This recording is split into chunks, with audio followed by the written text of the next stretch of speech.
Nah, apa kabarnya kalian di rumah? Semoga kalian dalam keadaan baik-baik saja. Nah, pada pembelajaran IPS kali ini, Ibu akan menjelaskan mengenai interaksi sosial dan lembaga kemasyarakatan. Di sini, sebelum kita memulai pembelajaran, kita harus tahu dulu apa sih tujuan kita belajar interaksi sosial. Yang pertama, yang harus kalian ketahui, melalui pengamatan terhadap lingkungan sekitar, kalian diharapkan mampu menunjukkan contoh yang namanya interaksi sosial. Lalu yang kedua, melalui pengamatan terhadap lingkungan sekitar kalian, Ibu harapkan kalian mampu menganalisis pengaruh dari adanya interaksi sosial dalam ruang terhadap kehidupan baik itu sosial, ekonomi, dan budaya dalam masyarakat. Nah, lalu sekarang sebelum kita memulai pembelajaran, Ibu mau memberikan quotes atau kata-kata bijak untuk hari ini. Di sini Ibu akan memberikan kata-kata, bila kau tak tahan dengan lelahnya belajar, maka kau harus tahan menanggung perihnya kebodohan. Apa maksud dari kata-kata tersebut? Maksud dari kata-kata tersebut bahwa kalian itu tidak boleh lelah dalam belajar. Karena kalau kalian berhenti belajar, maka kalian akan menanggung betapa pedihnya itu yang namanya kebodohan. Jadi mulai sekarang rajin-rajinlah belajar, karena belajar itu adalah keadaan yang harus kita lakukan setiap hari, bahkan sepanjang hayat. Setelah kalian mengetahui kata-kata bijak yang Ibu berikan hari ini, semoga bermanfaat. Selanjutnya kita akan mulai materi pertama kita, yaitu interaksi sosial dan kelembagaan sosial. Ibu memiliki gambar. Silahkan kalian amati gambar berikut ini. Di sini ada gambar para penjual sedang duduk berlesehan. Pada gambar tersebut, apakah itu termasuk interaksi sosial? Nanti kalian yang harus menjawabnya. Lalu, apa sih yang dimaksud dengan interaksi sosial? Interaksi sosial merupakan hubungan timbal balik antara individu dengan individu, antara individu dengan kelompok atau kelompok dengan kelompok. Kemudian selanjutnya ada apa sih syarat terjadinya interaksi sosial? Ada dua syarat terjadinya interaksi sosial. Yang pertama ada kontak sosial, lalu yang kedua ada komunikasi sosial. Apa itu kontak sosial? Kontak sosial adalah hubungan atau hubungan langsung antara individu dengan individu, atau individu dengan kelompok, atau kelompok dengan kelompok. Kontak sosial itu berdasarkan caranya ada dua macam. Yang pertama ada kontak sosial langsung, lalu yang kedua ada kontak sosial tidak langsung.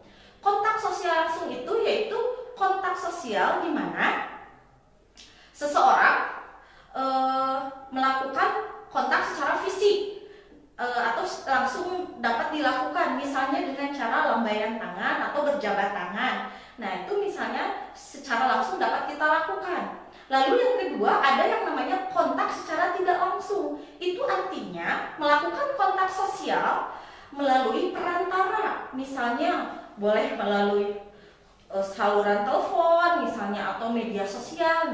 Itu adalah kontak secara tidak langsung. Selanjutnya syarat yang kedua ada komunikasi. Apa itu komunikasi?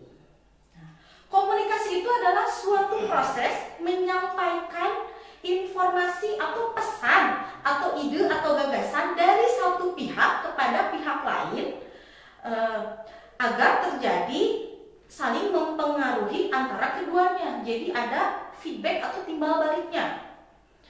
Lalu selanjutnya ada apa sih unsur-unsur yang harus ada pada kegiatan komunikasi ini? Yang pertama jelas harus ada komunikator. Komunikator, apa itu komunikator? Komunikator itu adalah orang yang menyampaikan pesan tersebut atau informasi tersebut. Lalu yang kedua ada yang namanya pesan. Pesan itu sendiri atau apa itu pesan? Pesan itu adalah informasi yang akan disampaikan. Lalu yang ketiga ada media komunikasi. Media itu alat. Alatnya itu apa? Misalnya lewat media sosial atau lewat telepon, lewat HP dan sebagainya. Kemudian yang ketiga ada komunikan. Apa itu komunikan? Komunikan itu adalah orang yang menerima pesan tersebut atau informasi tersebut. Lalu yang ketiga, yang keempat adanya umpan balik atau feedback. Nah, apa itu feedback? Ini diharapkan adanya timbal balik setelah menerima adanya pesan tersebut. Nah, mungkin sampai sini kalian boleh mulai memahami apa yang namanya interaksi sosial, kemudian apa itu syarat-syarat terjadinya interaksi sosial. Lalu selanjutnya ada faktor pendorong interaksi sosial. Nah, yang pertama ada imitasi. Nah, apa itu imitasi? Imitasi itu adalah proses meniru. Meniru siapa di sini? Proses imitasi di sini meniru segala sesuatu yang dicontohkan, misalnya yang dicontohkan oleh orang tuanya. Orang tuanya sedang menggosok gigi, maka anaknya mengikuti menggosok gigi. Atau orang tuanya beribadah, anaknya mengikuti untuk beribadah. Kemudian yang kedua ada yang namanya identifikasi. Apa itu identifikasi? Identifikasi itu adalah suatu dorongan untuk menjadi identik. Identik itu sama dengan orang lain. Misalnya contohnya kalian punya idola. Idola kalian misalnya Justin Bieber. Nah, kalian itu seolah-olah ingin seperti idola kalian atau ingin seperti Justin Bieber atau BTS misalnya kalau anak-anak sekarang. Nah, itu adalah contoh identifikasi. Misalnya dari gaya rambutnya, gaya berpakaiannya, semua mengikuti idolanya. Lalu yang ketiga ada yang namanya sugesti. Sugesti itu apa sih yang namanya sugesti?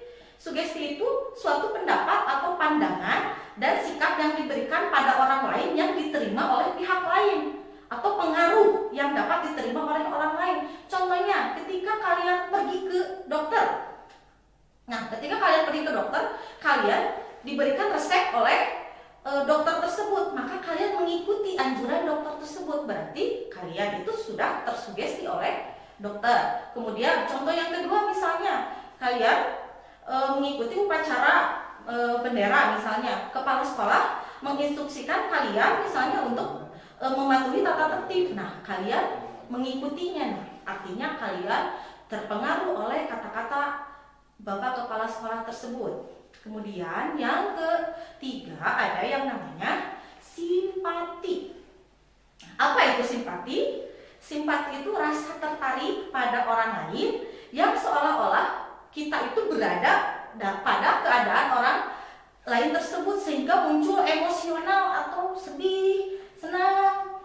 Nah, contohnya misalnya contoh simpati ketika orang lain yang kena musibah misalnya, atau teman kamu sakit, ya, kamu merasakan sakit hati begini misalnya, atau sakit jatuh dari motor, kasihan, merasa kasihan. Nah, itu contohnya. Lalu yang selanjutnya atau yang terakhir ada empati. Nah, apa sih bedanya empati dengan simpati? Itu mungkin beda tipis. Kalau empati di sini kepedulian terhadap orang lain dengan adanya tindakan nyata. Misalnya ketika teman kamu sakit, kamu langsung tidak hanya merasa iba, tetapi kamu langsung menengoknya. Atau ketika ada teman kamu jatuh, langsung ditolong. Nah, itu empati. Jadi kalau empati itu tindakan yang lebih nyata dari simpati. Lalu selanjutnya bentuk-bentuk interaksi sosial. Ada dua macam bentuk. Yang pertama bentuk asosiatif, lalu yang kedua ada bentuk disosiatif. Nah, bentuk interaksi sosial yang pertama asosiatif. Asosiatif itu artinya bentuk-bentuk interaksi sosial yang mengarah pada persatuan. Jadi kata kuncinya mengarah kepada persatuan atau penyatuan, meningkatkan hubungan integrasi atau kebersamaan. Nah, lalu kalau disosiatif yaitu bentuk interaksi sosial yang mengarah pada pertentangan. Jadi pertikaian atau yang memecah belah. Nah, kata kuncinya di sini adanya perpecahan, merenggangkan hubungan atau disintegrasi. Lalu di sini proses asosiatif meliputi ada yang namanya kerjasama. Nah, seperti gambar di samping ibu ini ada orang, contoh orang lagi bergotong royong. Lalu apa sih kerjasama? Oh, kerjasama itu berarti apa? Usaha bersama antara orang, perorangan atau kelompok untuk mencapai tujuan bersama. Lalu yang kedua ada yang namanya akomodasi. Nah, contohnya seperti gambar di samping, ada sekumpulan anak-anak sedang menyelesaikan suatu permasalahan. Nah, di sini akomodasi itu adalah proses menyesuaikan diri orang per orang atau kelompok manusia yang saling bertentangan. Misalnya, oh saya beda pendapat dengan si A, saya beda pendapat dengan si B. Nah, bagaimana caranya untuk menyatukan pendapat-pendapat ini?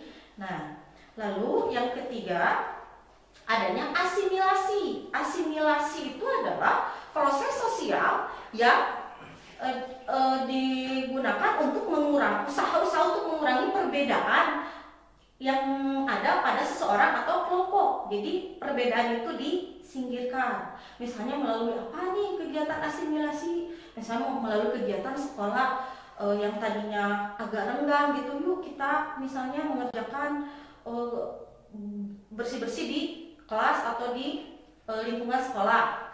Lalu yang terakhir ada yang namanya akulturasi.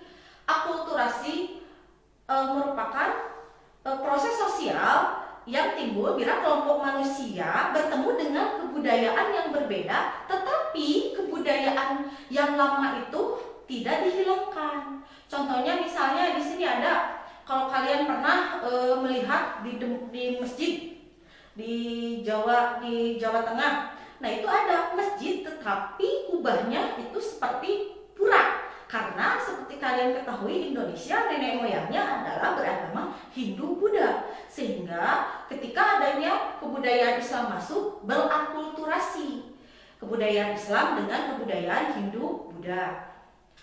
Lalu selanjutnya ada proses disosiatif. Proses disosiatif ini yang pertama meliputi adanya persaingan. Apa sih persaingan? Persaingan nih, seperti gambar di samping ibu ada orang yang sedang bermain olahraga bola voli misalnya. Mereka tuh memperebutkan suatu kemenangan. Nah, itu adalah persaingan. Itu merupakan proses sosial ketika ada dua pihak atau lebih saling berlomba untuk memperoleh suatu kemenangan, mencapai kemenangan tertentu. Lalu yang kedua ada yang namanya pertentangan atau konflik. Nah, konflik di sini adalah proses sosial antar individu, antar kelompok yang saling menentang, bisa saling menjatuhkan atau bahkan disertai dengan kekerasan. Misalnya, ketika kalian tidak setuju dengan suatu kebijakan, kalian demonstrasi untuk menentang suatu kebijakan tersebut. Lalu yang selanjutnya ada kontravensi. Kontravensi merupakan proses sosial yang ditandai ketidakpastian atau keraguan, penolakan, dan penyangkalan yang tidak diungkapkan secara terbuka. Misalnya ini banyak terjadi, misalnya ketika ada teman kalian yang sering dibully karena mungkin terjadi penolakan karena dia mungkin merasa tidak nyaman berada di lingkungan tersebut. Jadi hindari yang namanya proses disosiatif. Nah, lalu yang selanjutnya, apa sih pengaruh dari interaksi sosial terhadap kehidupan? Di sini ada 3. Ada pengaruhnya di bidang sosial, ekonomi, dan budaya. Di bidang sosial, interaksi sosial itu dapat mendorong terbentuknya kegiatan berupa gotong royong, membentuk suatu organisasi, membentuk suatu keluarga. Kemudian di bidang ekonomi bisa mendorong kegiatan jual beli karena dengan adanya interaksi misalnya antara penjual dan pembeli. Kemudian ada kegiatan tawar menawar antara penjual dan pembeli. Lalu yang ketiga ada kegiatan distribusi atau menyalurkan barang dari produsen ke konsumen. Kemudian yang ketiga, pengaruh interaksi sosial di bidang budaya. Yang pertama adanya akulturasi kebudayaan, adanya asimilasi, adanya adopsi budaya. Sehingga negara kita itu, kenapa negara kita itu kan beraneka ragam kebudayaan? Karena adanya proses akulturasi, asimilasi, dan adopsi budaya dari berbagai kebudayaan, baik dari luar ataupun dari wilayah setempat. Nah, untuk pertemuan kali ini Ibu cukupkan sekian. Terima kasih telah menyimak. Semoga pemaparan materi dari Ibu bermanfaat. Sampai bertemu di lain waktu. Semoga kalian tetap sehat dan semangat.